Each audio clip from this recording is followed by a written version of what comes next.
अस्सलामुअलैकुम जी तमाम दोस्तों ਨੂੰ किसान पाकिस्तान ਵਿੱਚ खुश आमदीद। मैं ਤੁਹਾਡਾ भाई मुहम्मद आसफ खिची। ਤੇ ਦੋਸਤੋ ਟਰੈਕਟਰ ਨੂੰ ਨਿਰਾ ਸਟੀਅਰਿੰਗ ਸਿੱਧਾ ਕਰ ਲੈਣਾ ਤੇ ਗੇਅਰ ਲਾ ਲੈਣਾ ਇਹ ਡਰਾਈਵਰੀ ਨਹੀਂ ਹੁੰਦੀ। ਅੱਜ ਦੀ ਵੀਡੀਓ ਵਿੱਚ ਤੁਹਾਨੂੰ ਗੱਲ ਸੁਣਾਣੇ ਆ ਭਾਈ ਨੁਮਾਨ ਗੱਲ ਸੁਣਾਉਂਦੇ ਨੇ ਕਿ ਡਰਾਈਵਰ ਕਿਸ ਲਈ ਬਣਦਾ ਹੈ ਤੇ ਸਮਝਦਾਰ ਡਰਾਈਵਰ ਦੀ ਕੀ ਨਿਸ਼ਾਨੀ ਹੈ। ਤੇ ਸਾਡੇ ਕੋਲ ਕਈ ਹਾਦਸੇ ਹੋ ਚੁੱਕੇ ਨੇ ਜੇ ਅਗਰ ਨਾ ਐਲੀ ਕੀਤੀ ਜਾਵੇ ਤਾਂ।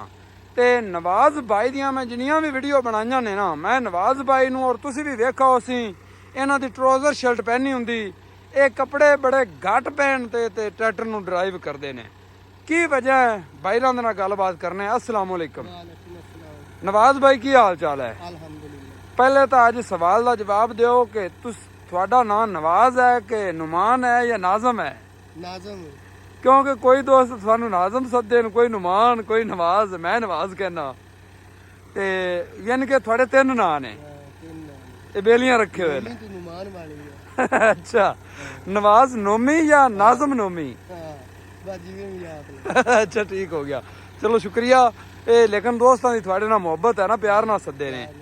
अच्छा तुसी ये दसो भी मैं तो थोनू नवाज ही करना ते नवाज भाई ये दसो कि असल ड्राइवर किस लिए बनता है निशानी की है ते तंग कपड़े पहनने विच राज की है?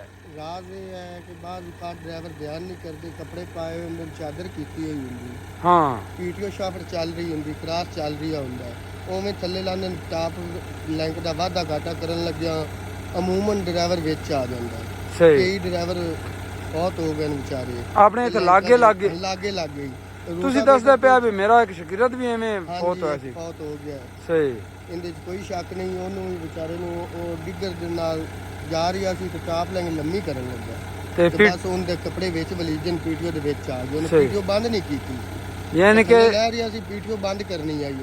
ਹੁਣ ਜਿਵੇਂ ਆਮ ਡਿੱਗਰਾਂ ਦਾ ਸੀਜ਼ਨ ਚੱਲ ਰਹੀ ਹੈ ਉਹਨਾਂ ਨੂੰ ਚਾਹੀਦਾ ਕਿ ਡਿੱਗਰ ਵਿੱਚ ਕੋਈ ਗੰਦ ਵਗੈਰਾ ਆਂਦਾ ਹੈ ਤੇ ਪੀਟੀਓ ਨੂੰ ਬੰਦ ਕਰਕੇ ਥੱਲੇ ਲਾਉਣ। ਸਹੀ ਗੱਲ ਹੈ ਨਾ ਕਿ ਉਹ ਚਲਦੀ ਵੀ ਹੋਵੇ ਤੇ ਵਿੱਚ ਆ ਵਲੀਜ ਜਾਵਨ ਟਾਪ ਲੈਂਕ ਦਾ ਵਾਧਾ ਘਾਟਾ ਕਰਨ ਲੱਗਿਆ। ਅਮੂਮਨ ਕਈ ਹਾਦਸੇ ਹੋ ਗਏ ਨੇ ਕਈ ਰੂਟਾ ਵਾਟਰ ਵਿੱਚ ਆ ਗਏ ਕਮੀਜ਼ ਵਿੱਚ ਆ ਜਾਂਦੀ ਸ਼ਲਵਾਰ ਵਿੱਚ ਆ ਜਾਂਦੀ ਇਹਨੂੰ ਬੰਦ ਕਰ ਤੇ ਲੱਥਾ ਕਰਨ ਤੇ ਬੰਦ ਕਰ ਤੇ ਚੜਾ ਕਰਨ। ਅੱਛਾ ਤੇ ਕੱਪੜੇ ਜਿਹੜਾ ਨਾ ਇਹ ਤੁਸੀਂ ਤੁਹਾਨੂੰ ਤਾਂ ਮੈਂ ਵੇਖਿਆ ਤੰਗ ਹੀ ਸਹੀ ਇਹ ਪੀਟੀਓ ਕ੍ਰਾਸ ਦੇ ਵਿੱਚ ਨਹੀਂ ਆਉਂਦੇ ਕ੍ਰਾਸ ਦੇ ਵਿੱਚ ਨਹੀਂ ਆਉਂਦੇ ਅੜਦੇ ਨਹੀਂ ਕਿਧਰੇ ਵੀ ਲਵਣ ਚੜਨ ਲੱਗਿਆ ਬਿਲਕੁਲ ਹੀ ਨਹੀਂ ਅੜਦੇ।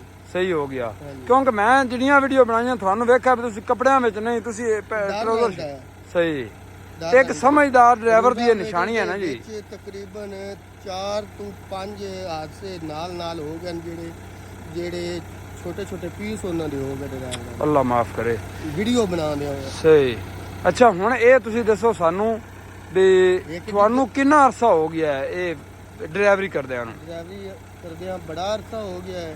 ਸਹੀ 30 ਸਾਲ ਹੋ ਗਏ ਨੇ ਕਮੋ ਪੇਸ਼ ਡਰਾਈਵਰੀ ਕਰਦਿਆਂ ਨੂੰ। ਤੁਹਾਡੇ 30 ਸਾਲ ਦੇ ਤਜਰਬੇ ਵਿੱਚ ਕਿਹੜਾ ਟਰੈਕਟਰ ਆਇਆ ਜਿਹੜਾ ਡਰਾਈਵ ਤੁਸੀਂ ਕੀਤਾ ਹੈ? ਮੈਂ ਤਾਂ ਬਈ ਰੂਸੀ ਜ਼ਿਆਦਾ ਡਰਾਈਵ ਕੀਤਾ ਹੈ। ਬਿਲਾਰਸ 4 ਵੀਲ ਵੀ ਕੀਤਾ ਜੇ? ਸਹੀ 4 ਵੀਲ ਤੇ 85 ਵਗੈਰਾ ਚਲਾ ਉਸ ਤੋਂ ਬਾਅਦ ਤਮੋਸਨ ਆ ਗਿਆ। ਤਮੋਸਨ ਆ ਗਿਆ। ਅੱਛਾ ਇਹਨੇ ਟਰੈਕਟਰਾਂ ਦੇ ਵਿੱਚ ਤੁਸੀਂ 850 ਹੁਣ ਚਲਾ ਰਹੇ ਨੇ ਇਹ ਤੁਹਾਨੂੰ ਕਿਹਦਾ ਲੱਗਾ ਇਹ ਸਾਰਿਆਂ ਤੋਂ ਚੰਗਾ ਟਰੈਕਟਰ ਕਿਹੜਾ ਰਿਹਾ ਹੈ? ਸਾਰਿਆਂ ਤੋਂ ਚੰਗੇ 4 ਵੀਲ ਹੀ ਰਹੇ ਨੇ। 4 ਵੀਲ ਚੰਗੇ ਉਹ ਤਾਂ ਇੱਕ ਗੱਲ ਹੈ ਨਾ 4 ਵੀਲ ਤੇ ਆ ਗਈ। ਟਰੈਕਟਰਾਂ ਵਿੱਚੋਂ ਤਾਂ ਇਹ ਟਰੈਕਟਰ ਚੰਗਾ ਹੀ ਹੈ ਤਕਰੀਬਨ 2 ਵੀਲ ਵਿੱਚੋਂ। ਜਿਵੇਂ ਉਹਨਾਂ ਚੇਂਜਿੰਗ ਕੀਤੀ ਹੈ ਅਜੇ ਹੋਰ ਥੋੜੀ ਜੀ ਬਿਹਤਰ ਇਹਦੇ ਚ ਚੇਂਜਿੰਗ ਹੋਣ ਵਾਲੀ ਹੈ। ਹਾਂ ਹੋਰ ਵੀ ਕਰਨ ਤੇ ਮਜ਼ੀਦ ਬਿਹਤਰ ਹੋ ਜਾਏ। ਕੰਪਨੀ ਕਹਿੰਦੀ ਆ ਵੀ ਆਸਤਾ ਅਸੀਂ ਕਰਾਂਗੇ ਆਦੇ ਮਾਰਜਨ ਨੂੰ ਵੇਖ ਤੇ ਆਸਤਾ ਹੀ ਉਹ ਬਦਲਣਗੇ। ਸਹੀ ਗੱਲ ਪੈਸੇ ਦਾ ਕੋਈ ਇੰਤਜ਼ਾਮ ਕਿਉਂਕਿ ਇੱਕੇ ਵਾਰੀ ਜਿਹੜੀਆਂ ਤਬਦੀਲੀਆਂ ਹੋ ਗਈਆਂ ਟਰੈਕਟਰ ਹੋ ਜਾਣਾ ਮਹਿੰਗਾ ਹੋ ਤੇ ਆਪਣੇ ਤੋਂ ਖਰੀਦਾ ਵੀ ਨਹੀਂ ਜਾਣਾ। ਕਿਸੇ ਕੋਲ ਨਹੀਂ ਲਿਆ ਜਾਣਾ। ਹਾਂਜੀ ਹਾਲਾਤ ਤਾਂ ਖਰਾਬ ਆ ਤੇ ਬਾਕੀ ਮੈਂ ਵੇਖਦਾ ਪਿਆ ਦੂੜ ਗੱਡੀ ਖੜਾ ਮਾਸ਼ਾਅੱਲਾ ਅੱਲਾ ਤੇ ਬਾਕੀ ਜਿਹੜਾ ਕਰਦਾ ਸੋਹਣਾ ਕਰਦਾ ਪਿਆ। ਠੀਕ ਹੋ ਚੰਗਾ ਗਿਆ ਟਿਲਰ ਛਿਕਦਾ ਪਿਆ ਮਾੜਾ ਨਹੀਂ ਛਿਕਦਾ ਪਾਣੀ ਤਾਂ ਕੱਢ ਨਹੀਂ ਜਾਏ ਜ਼ਮੀਨ ਵਿੱਚੋਂ ਸਮੁੰਦਰ ਤਾਂ ਨਹੀਂ ਬਣਾ ਸਕਦਾ। ਸਹੀ ਬਾਕੀ ਜਿੰਨੀ ਛਿਕਾਈ ਚਲੋ ਨਵਾਜ਼ ਭਾਈ ਬਹੁਤ ਸ਼ੁਕਰੀਆ ਜਿਹੜਾ ਤੁਸੀਂ ਮੈਸੇਜ ਦਿੱਤਾ ਜਿੰਨੀ ਕੋ ਮਾਲੂਮਾਤ ਦਿੱਤੀ ਹੈ ਤੁਹਾਡਾ ਬਹੁਤ ਸ਼ੁਕਰੀਆ। ਉਮੀਦ ਹੈ ਵੀ ਦੋਸਤਾਂ ਵਾਸਤੇ ਮੁਫੀਦ ਸਾਬਤ ਹੋਵੇਗੀ। ਬਿਲਕੁਲ। ਤੇ ਦੋਸਤੋ ਮਿਲਦੇ ਹਾਂ ਇਨਸ਼ਾਅੱਲਾ ਅਗਲੀ ਵੀਡੀਓ ਨਾਲ। ਇਜਾਜ਼ਤ ਦਿਓ ਜੀ ਰੱਬ ਰਾਖਾ।